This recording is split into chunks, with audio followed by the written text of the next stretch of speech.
How can we not humble ourselves in front of Subhan al-Khaliq, the one who creates everything, the one whom Allah Azza wa Jal mentions in the Quran about Himself, وَيَخْلُقُ مَا لَا تَعْلَمُونَ. He creates that which you cannot even know, you do not even understand. That is Allah subhanahu wa ta'ala. So the first of these lessons is to make us realize there is a Rabb, and the Rabb is in charge of us. The second of the 7 lessons that we can benefit from is to appreciate that life and death are real.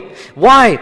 Because all too often we ignore death. All too often we become so comfortable in this dunya. We start living the life. We start enjoying the material pleasures. We become complacent of the riches that we have. We become engrossed to such an extent that we become heedless that this dunya is not the end all and be all. And these types of calamities, these types of tragedies, it is a wake-up call that no one lives forever. وَمَا جَعَلْنَا لِبَشَرٍ مِّن قَبْلِكَ الْخُلْدِ. No human has been given immortality. Every one of us dies. إِنَّكَ مَيِّتٌ وَإِنَّهُمْ مَيِّتُونَ كُلُّ نَفْسٍ ذَائِقَةُ الْمَوْتِ. Every single soul shall die. Just because we ignore it, just because we don't think about it, it does not change the reality of life and death. الَّذِي خَلَقَ الْمَوْتَ وَالْحَيَاةَ. Allah is the one who created death and He created life. When these plagues come and when death surrounds us, we become more cognizant.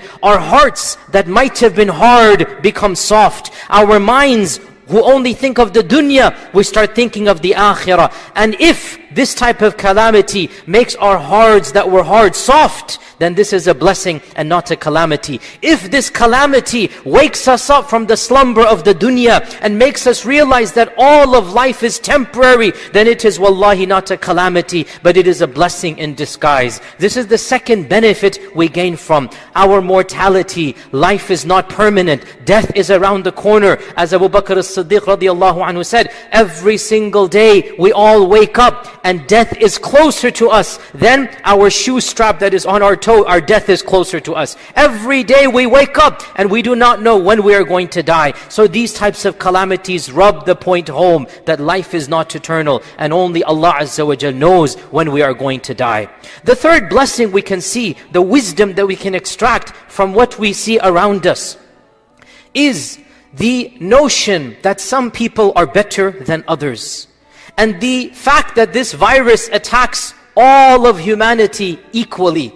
It really shows us the foolishness of the superiority complex, the foolishness of racism, the foolishness of thinking my race, my people, my nation state is better than anyone else. No, this virus is attacking all of humanity equally. All classes, the rich and the poor, all ethnicities, the white and the black and the yellow and the brown, all socio-economic privileges gone. Every single human is equally human. كُلُّكُم مِّنْ آدَمَ وَآدَمُ مِّن تُرَابٍ. Anybody who feels that because I have a certain background, or because my bank account has more, or because my nationality, because my passport, because my irq and my tribe and whatnot, all of this is thrown in the dust. Every one of us, our blood cells are exactly the same. We are all equally human, and all illusions that we create of superiority, of differences between us, all of this is shown to be foolish. And the message of Islam, that the only thing that really separates us